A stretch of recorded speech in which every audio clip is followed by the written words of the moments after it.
How's it going, everyone? Brian Hoops here, Midwest Market Solutions. Our Market Insider TV closing commentaries on Monday. It is December the 4th. Thank you for joining us. As we look at markets, look at this corn market here first. Big outside day lower today.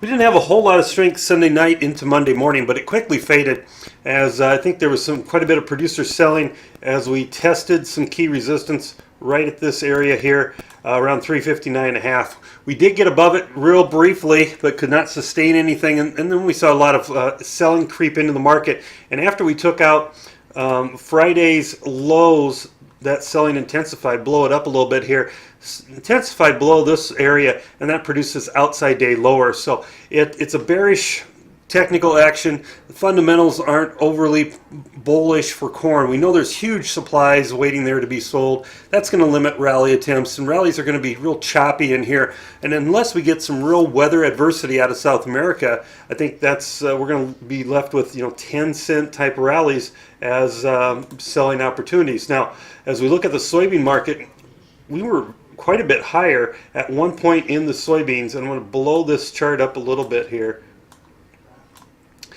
You can see we opened Sunday night on a gap higher and then rallied sharply, coming close to some key resistance and closed right back near the opening range. So well off session highs.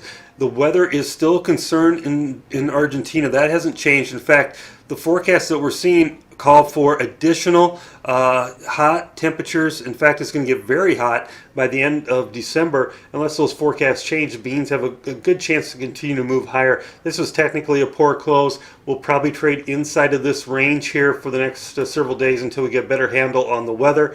Wheat futures today basically followed the corn, trading lower, but did not make that outside reversal day that the corn market did. Cattle futures open lower. We expected we'd see some pressure in this cattle market, and you can see we took out these lows from back here on November the 20th. I'm going to make that a little larger so it's easier to read.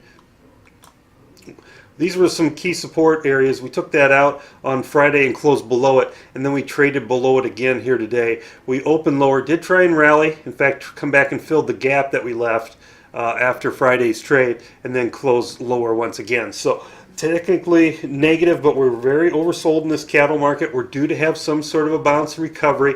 A lot of clients been talking about they want to sell rallies in this market. You look at live cattle, feeder cattle, it's going to be about the same thing. But you look at retracement rallies. If this low holds, we got to make sure this low holds. We can get back up in this 123.77. That's about a $2.50 rally in the February contract. Should attract quite a bit of selling interest if we can get that type of a rally, in my opinion. News-wise, export inspections came out today. No private export sale announcements, and we are finished with the weekly crop progress and conditions report. Will not have that any longer, except for some states giving us their information. Show list numbers this week: 274,000 head. That's 25,000 larger than last week and larger than last year as well. So bearish numbers coming out of the show list. We got big supplies. That's going to limit the cash expectations, and probably our best chance for a rally is going to come late in the week after we get some cash trade and some hedge lifting.